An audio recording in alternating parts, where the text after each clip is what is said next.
Okay, we're inside now. Tell me, what room are you going to show me first? I'm going to take you upstairs to the master closet and master bedroom. Okay. Okay, right. so right this way.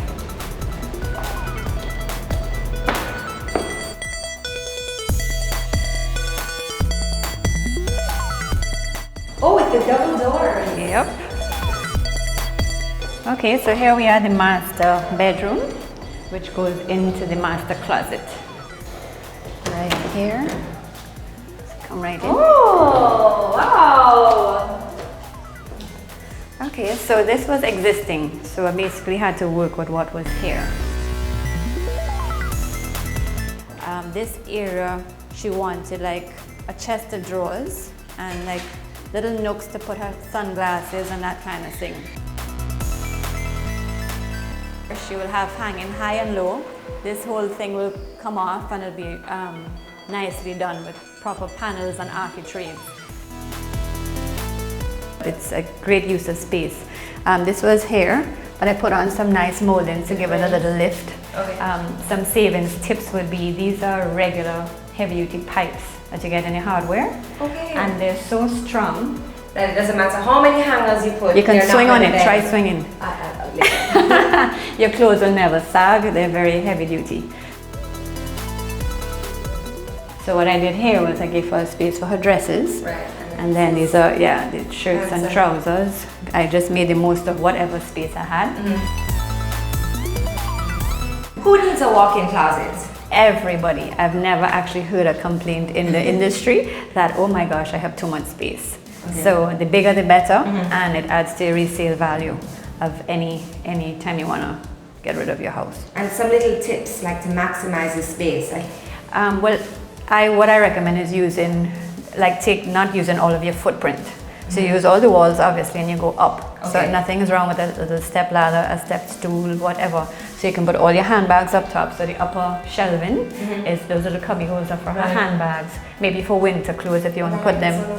Right, that was for suitcases. So it comes off of the floor. Okay. Right, I typically like to do shoe racks so that shoes are not all over the floor and then you can easier see. Clean too. Right.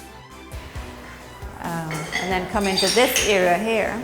This is going to be for the husband. Yes, it's smaller, but I think that's how life goes. The ceiling is going to come off, so I can extend everything and get the height. I'm going to put upper shelving, some hanging, of course, for trousers and for shirts.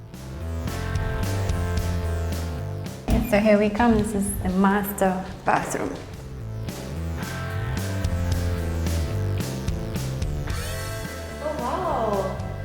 Now, you've been talking about when you renovate, you use things over. What in here have you refurbished? The vanity. This is the original vanity. Oh, wow. So I added in some new hardware. I sanded it down to bone and then refinished it. Sprayed it over. Oh, nice. And it's nice bright white.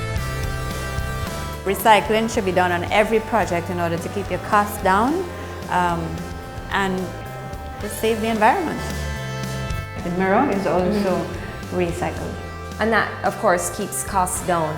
And you'll recommend and you'll see things and you say, well, instead of getting a new one of this, we can redo that. Anything that is solid, that can be reused, no water damage, no termite damage, because this was really good cedar.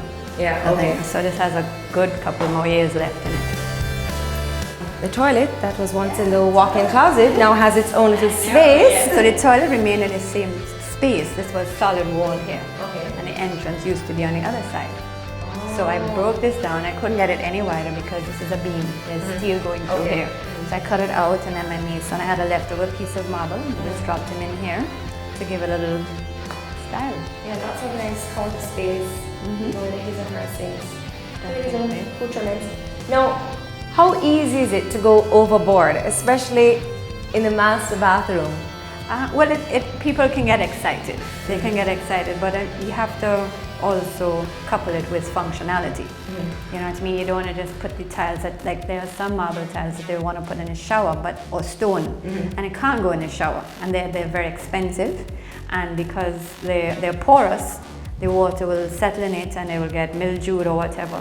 So you kind of have to know where you're putting what, and then you don't have to go overboard with tiles everywhere. The old way of doing it was tiles on every wall, up to the ceiling, there's just tiles.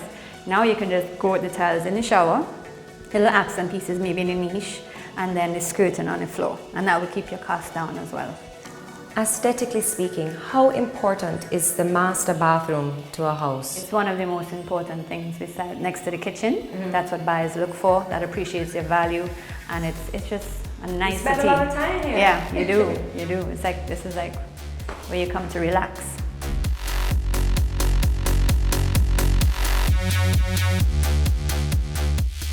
These are actually Cola, which is one of the high-end brands available today, and they're perfectly fine, so I just reuse them and put them back onto the marble, as well as the jacuzzi doors. Those are the bifold doors that were in the closet. So I just took them apart to be able to get to the plumbing on this side and the motor on that side. I cut the doors, resize them, and put them in to save cost, so I didn't have to pay for new doors. The jacuzzi is also recycled.